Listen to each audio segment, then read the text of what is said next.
Ini Amerika Serikat disebut lebih memiliki minyak ringan, sementara Venezuela minyak berat. Kalau kita mempertimbangkan hal demikian, sebetulnya apa untung ruginya bagi Amerika Serikat dengan menguasai cadangan minyak dari Venezuela? Ya, memang karena Venezuela sendiri kan tadi sampaikan bahwa memiliki cadangan yang cukup berat, cadangan minyak berat itu sekitar 303 miliar barel. Namun memang mayoritas berkadar sulfur tinggi dan juga yang mahal, dan ini diolah memang membutuhkan teknologi ya dan juga fasilitas khusus sebelum menjadi bahan baku kilang pada umumnya. Ya, artinya memang menguasai cadangan ini tidak otomatis ya, semuanya ini akan menambah pasokan cepat ke pasar. Artinya memang perlu ada proses lagi. Artinya dan itu juga perlu juga adanya kelancaran logistik ekspor. Dan di sisi lainnya, bila Amerika Serikat benar menempatkan perusahaan migasnya untuk memimpin pemulihan proses produksinya, tentunya ini ada insentif strategis juga bagi Amerika Serikat, karena kilang di pesisir Teluk Amerika Serikat ini dinilai cocok untuk minyak berat Venezuela ya. Artinya sehingga memang mereka bisa mengamankan rantai pasokan yang sesuai dengan kebutuhan kilang. Namun langkah kendali mereka ini bisa mengamankan rantai pasokan yang sesuai dengan kebutuhan bisa berisiko ya.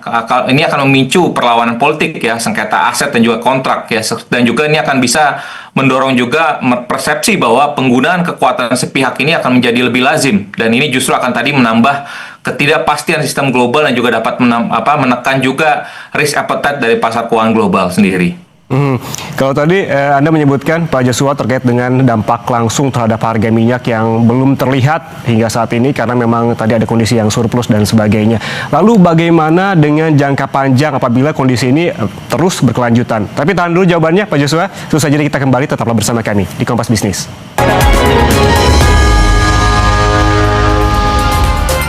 Anda masih bersama kami di Kompas Bisnis, Saudara, dan kita lanjutkan perbincangan bersama Kepala Ekonom Bank Permata, Joshua Pardede, soal dampak ekonomi pasca penangkapan Presiden Venezuela Nicolas Maduro dan juga istri oleh Presiden Amerika Serikat Donald Trump. Pak Joshua, tadi kita sempat terpotong gitu terkait dengan pertanyaan dampak langsung terhadap harga minyak yang masih belum terlihat. Lalu bagaimana dengan jangka panjang apabila memang kasus ini berkepanjangan? Ya, saya pikir memang kalau kita lihat dari jangka panjang ini, skenario jangka panjangnya tentu ini akan sangat dipengaruhi oleh skenario politik dan juga kemampuan Venezuela untuk menormalkan produksinya ya, bukan hanya sekedar tadi cadangan minyak global di atas kertasnya.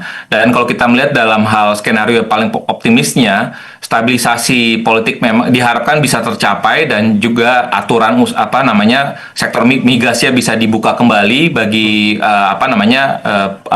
dan lalu juga produksi bisa pulih lagi bertahap ya, menuju sekitar 2,5 juta per barel dalam beberapa tahun ke depan.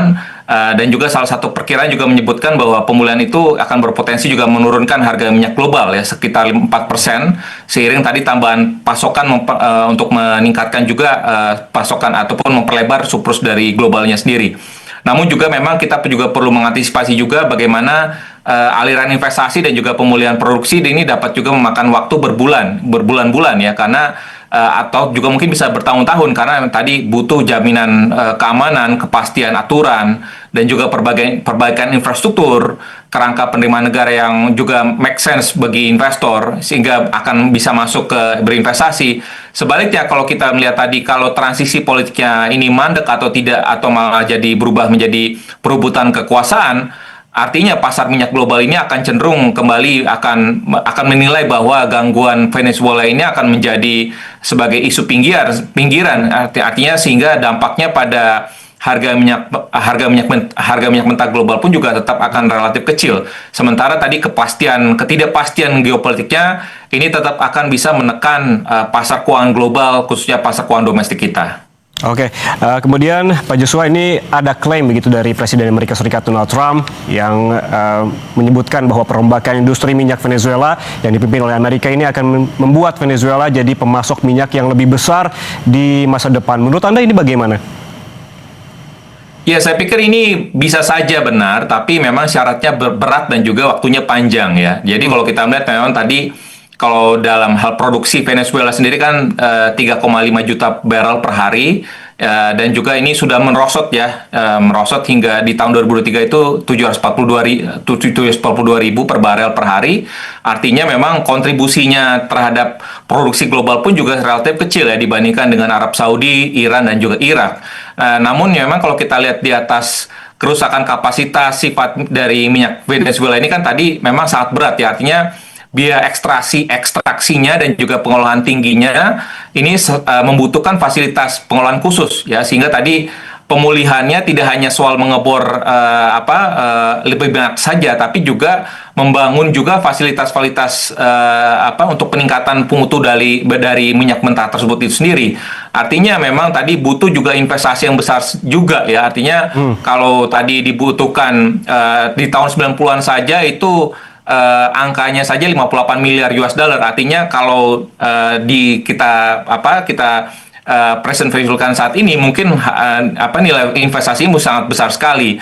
Artinya memang pun juga tentunya investasi besar dan juga mungkin juga akan ada risiko ya, artinya muncul juga kekosongan kekuasaan, perlawanan dari kelompok bersenjata, korupsi juga yang menggerogoti legitimasi pemerintahan baru, sehingga memang proyek dari pemulihan migas di Venezuela ini bisa tertahan ya, meski memang kalau misalkan tadi ada investasi besar yang sudah diumumkan. Jadi tetap saja bahwa akan ada risiko sekalipun memang ada investasi yang akan masuk dalam perusahaan-perusahaan minyak di Venezuela. Pak Joshua, Anda menyinggung terkait dengan pemulihan produksi minyak Venezuela yang diperkirakan memerlukan waktu yang lama dan juga biaya yang sangat besar begitu.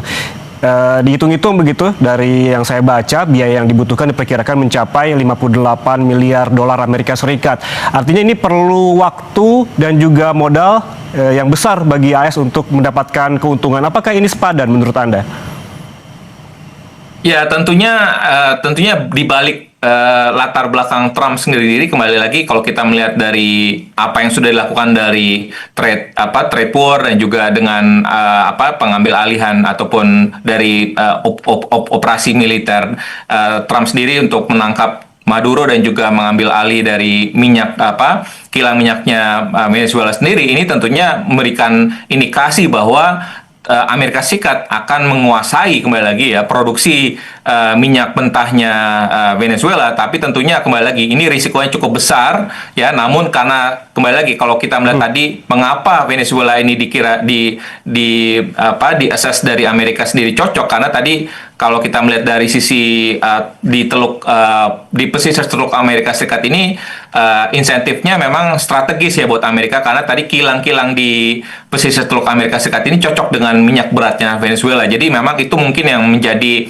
untuk tadi mengamankan kembali lagi rantai pasok yang sesuai dengan kebutuhan kilangnya di Amerika Serikat sendiri. Jadi artinya ini juga mungkin akan ada pertimbangan yang berat juga buat Amerika Serikat, tapi tentunya kembali lagi ini harus risiko yang lainnya ini harus juga dipertimbangkan juga oleh pemerintah Amerika Serikat ke depannya. Oke, apabila kilang minyak Venezuela ini menghasilkan minyak yang lebih banyak lagi, kalau kita mengacu pada harga minyak global saat ini yang sudah rendah kemarin begitu dan hari ini juga turun, artinya apabila minyak Venezuela juga semakin optimal begitu cadangannya, apakah ini juga akan berpotensi terus menurunkan harga minyak global?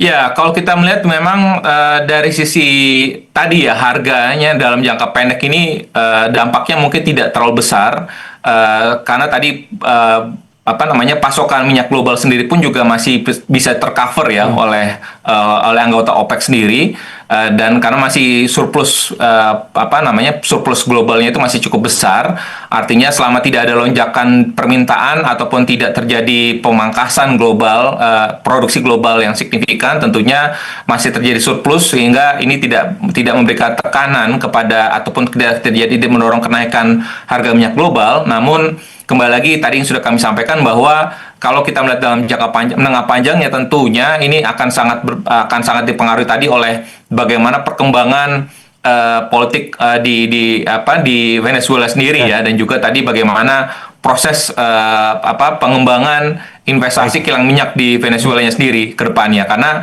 kalau tidak ada pengembangan yang cukup berarti, karena kalau kita lihat tadi supply ataupun dukungan ataupun kontribusi dari produksi minyaknya dari Venezuela sendiri sebenarnya terhadap produksi global itu relatif kecil gitu ya. Sehingga makanya ini diperlukan tadi support juga dari Amerika Serikat ataupun investasi dari luar, sehingga tapi tentunya dengan cara-cara yang sewajarnya tentunya, bukan hanya dengan menangkap dari Presiden Maduro sendiri tentunya ya. Kita harapkan bahwa cara-cara yang lebih